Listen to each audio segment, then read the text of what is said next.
কিছু না থাক, কিন্তু আপনাকে আমাকে পাগল বলার কারো যোগ্যতা নাই। আল্লাহ রাব্বুল আমিন আপনাকে আমাকে সুস্থ স্বাভাবিক মানুষ বানাইছেন, এই জন্য আর কিছু না পাইলেও এর কৃতজ্ঞতায় বান্দাকে যতদিন হায়াতে থাকবে বলতে হবে আলহামদুলিল্লাহ। 4 নম্বর কারণ, দ্য মোস্ট ইম্পর্টেন্ট ওয়ান, ভালো করে খেয়াল করেন। দুনিয়াতে কত মানুষ, কত সুস্থ মানুষ। এখন এই পৃথিবীতে 800 কোটির উপরে মানুষ আছে, কিন্তু এই 800 কোটি মানুষের এই একটা মর্যাদা নাই। দুনিয়াতে যত মানুষ থাকুক না কেন, যত সুস্থ ব্রেন হোক না কেন, আল্লাহ রাব্বুল আমিন বাড়ি গাড়ি টাকা সব যোগ্যতা হয়তো তাদেরকে দিয়েছেন, দুনিয়ার ক্ষমতা দিয়েছেন, পাওয়ার দিয়েছেন। ওই ক্ষমতা ব্যবহার করে ইচ্ছা মতো মানুষের সাথে জেল জুলুম অত্যাচার হত্যা সব করতে পারে। কিন্তু আল্লাহ বলছেন তোমাকে হয়তো আমি কিছু না দেই, কিন্তু তোকে যদি আমি বান্দা হিসাবে একটা নিয়ামত কেবল দেই, সারা পৃথিবী এক পাল্লায় যদি তুলে দাও আর ওই নিয়ামতকে যদি এক পাল্লায় তোলো, আমি আল্লাহর কাছে ওই নিয়ামতওয়ালার দাম বেশি হয়ে যাবে। ওই নিয়ামতের নাম হচ্ছে ঈমান। আল্লাহু আকবার। ওই নিয়ামত হচ্ছে ঈমান।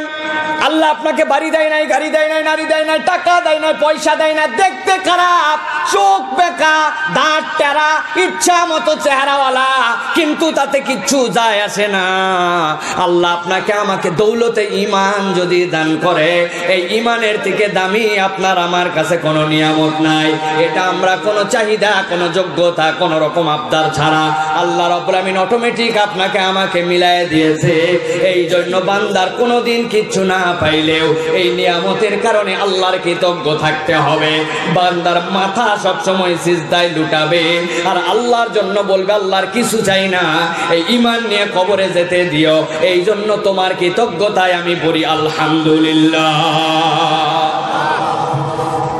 আল্লাহ জিজ্ঞাসা করছেন হালা তাআলাল ইনসানি হিরুম মিনাদ দাহরি লাম ইয়াকুন শাইআন মাযকুরা।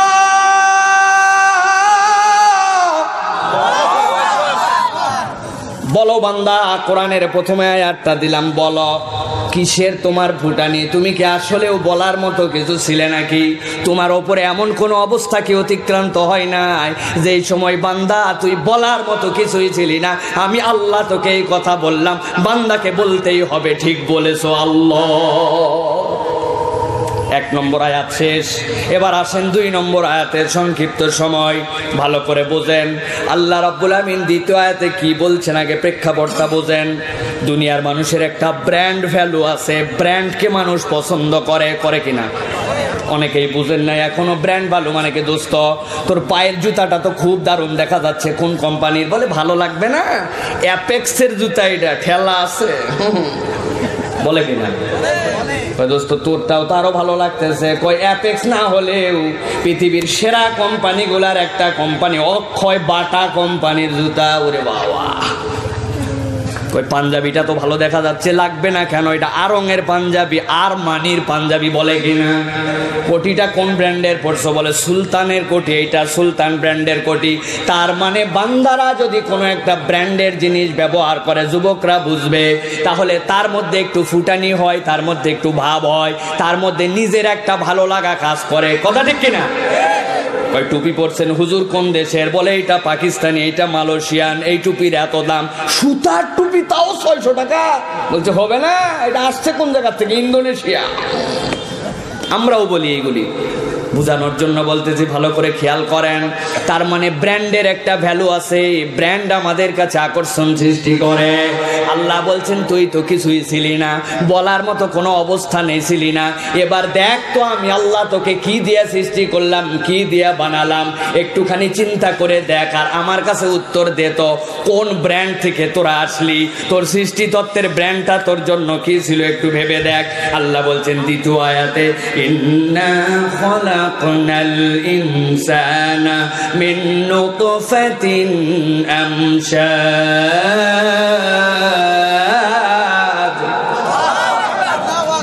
আল্লাহ বলছেন এবার তোকে আমি দেখাবো তুই কোন ব্র্যান্ডেড, তুই কিসের থেকে সৃষ্টি হলে?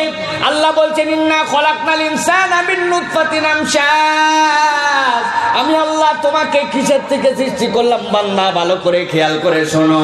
আমি আল্লাহ তোকে বানাইছি একটা নুতফা। ওই নুতফাটা ছিল তোর পিঠের মধ্যে বাইনাস সুলবি ওয়াত তারাইব।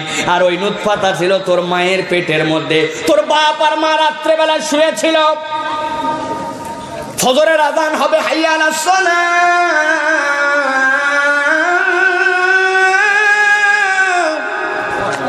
উঠে দৌড় লাগাবে, ফজরের নামাজ তার জন্য ফরজ। কিন্তু এমন একটা ঘটনা রাত্রেবেলা ঘটে গেছে তোর বাপ মায়ের, তোর বাপ আর তোর মা যদি ফজরের নামাজ আদায় করতে চায়, ওই ফজরের আগে আরেকটা ফরজ গোসল করে তারপরে যেতে হবে। এমন একটা জিনিস যেইটা বের হলে গোসল ফরজ হয়। আমি আল্লাহ ওই রকম একটা ফোঁটা থেকে আমি আল্লাহ তোকে সৃষ্টি করেছি। আল্লাহু আকবার। আয়াতের ব্যাখ্যা আমি বেশি পড়ালেখা করি নাই, তবে যতটুকু করেছে আমি অনবরত 40 মিনিট বুঝাতে পারবো, কিন্তু সময় নাই, একটুখানি বুঝাই। নুতফা মানে কি মনে করছে একটা ফোঁটা, ফোঁটা তো অনেক বড়ই দেখা যায়, উপর থেকে এক ফোঁটা পানি পড়ছে, হায় হায় অবস্থা খারাপ। এক ফোঁটা পড়া মানে অনেক বড় বিপদ অনেক সময় হয়। বেডরুমে আপনি শুয়ে আছেন, বিছনার মধ্যে ঘুমায় আছেন, ছাদের উপরে থেকে হঠাৎ করে দেখেন এক ফোঁটা পানি পড়েছে আপনার মুখে। বাড়িওয়ালার মাথা খারাপ, ওই এক ফোঁটায় তাকে পাগল করে দিবে। কি ছাদ ঢালাই হলো, কেমনে হলো?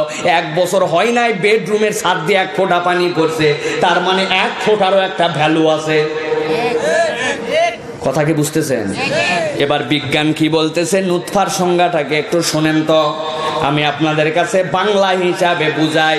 এই যে কলম, আপনারা আমার কলমটা নিলেন, বল পয়েন্টটা নেওয়ার পরে কোনো একটা কাগজের মধ্যে একটা ফোঁটা দিলেন, এইটাকে আমাদের ভাষায় বলে ফুল স্টপ, একটা ফোঁটা। এই ফোঁটাটা কত ক্ষুদ্র। বিজ্ঞানীরা বলছে নুতফা মানে ফোঁটা বললে হবে না। আমি আল্লাহ তোমাকে যে নুতফাটা দিলাম, ওই একটা ফোঁটাকে যদি 1 কোটি ভাগ করো, ন্যানো ন্যানো ন্যানো ন্যানো ফোঁটা যদি ওইটাকে বানাও, 1 কোটি ফোঁটার একটা ক্ষুদ্র অংশ নয়, এরকম একটা ক্ষুদ্র অংশ দিয়া আমি আল্লাহ তোকে সৃষ্টি করেছি। আল্লাহু আকবার। আরো ব্যাখ্যা বুঝেন। রাত্রেবেলা শুয়ে আছেন, সকালবেলা শীতের রাত, আপনার মাথার উপরে একটা টিনের ছাউনি, টিনের একটা ছোট্ট ফুটা দেখতে পাইছেন আপনি, ওই ফুটা দিয়ে রোদ ঢুকেছে। তাকায় দেখেন রোদের সোজা সোজা, কে কথা বলে? কোনো টানাটানি চলবে না আমার আলোচনার সময়। যে যেখানে আছে ওখানে বসে থাকবে, বসে থাকতে না পারলে চলে যাবে। যা টানাটানি করবেন পরে করুন, কথা বলেন না এখন। ভালো করে খেয়াল করেন, টিনের ফুটা দিয়া ধুলার মতো করে দেখতে পাচ্ছি, রোদের সাথে ধুলা দেখছেন আপনারা। আপনি যেখানে বসে আছেন, আমি যেখানে, ওইখানে ফুটা নাই, কিন্তু মনে হচ্ছে কি যে বোধহয় ধুলাটা কেবল ওই জায়গাতেই, আমাদের এলাকায় মনে হয় ধুলা নাই, আসলে কি তাই? কিন্তু আপনাকে যদি বলি জানতো ভাই, ওই যে ধুলাগুলা উপর থেকে নিচ পর্যন্ত দেখতে পাচ্ছেন, একটা ধুলা ওখান থেকে একটু ধরে নিয়ে আসেন তো, সাধ্যে কুলাবে আমাদের? কুলানো যাবে? ধরা যায় না। কিন্তু বিজ্ঞান বলছে ওই ধুলার যে ক্ষুদ্র কণা, ওই কণাটাকে যদি 100 ভাগ করা হয় মাইক্রোস্কোপের নিচে সম্ভব, ওই 100 ভাগের 1 ভাগও যদি হয়, আল্লাহ নুতফা দ্বারা বুঝাইছেন এর থেকে ছোট্ট ক্ষুদ্র শুক্র একটা কিট দিয়া আল্লাহ রাব্বুল আলামিন মানুষকে সৃষ্টি করেছে। একবারে পিতার একটা বীর্যের সাথে যতগুলো স্পাম বেরোয়, আল্লাহ রাব্বুল আমিন চাইলে ওইখান থেকে কয়েক হাজার কোটি সন্তান উৎপাদন করার যোগ্যতা রাখেন। আল্লাহ রাব্বুল আমিন বলছেন ওরকম একটা স্পাম বের হয়, পিতার কাছে থাকে এক্স আর ওয়াই, মাতার কাছে থাকে ডবল এক্স। এই দুইটাকে নিয়ে মায়ের পেটের মধ্যে ঢুকায় দেওয়া হয়। ঢুকানোর পরে ফার্টিলাইজ করেন আল্লাহ রাব্বুল আমিন। সেখানে মায়ের থেকে যদি, পিতার থেকে যদি ওয়াই যায় আর মায়ের এক্সটাকে টেনে নেয়, আল্লাহ সেখানে তার জন্য একটা ছেলের ব্যবস্থা করেন। মায়ের পেটের মধ্যে এক্স, পিতার থেকেও যদি এক্স যায়, আল্লাহ একটা মেয়ের ব্যবস্থা করেন। আল্লাহ রাব্বুল আমিন বলছেন আমশাজ আই ইখলাতা, আমি আল্লাহ ওইটাকে ঘটমটো করায় দেই, সেখানে সংমিশ্রণ ঘটায়। ঘটানোর পরে এত ক্ষুদ্র ক্ষুদ্র ক্ষুদ্র ক্ষুদ্র ক্ষুদ্র এরকম একটা কোণা দিয়ে আমি আল্লাহ তোকে বানাইছি। কিসের ফুটানি আর কিসের বড়াই বান্দা করি? কিসের ফুটানি করিস, কিসের বড়াই করিস?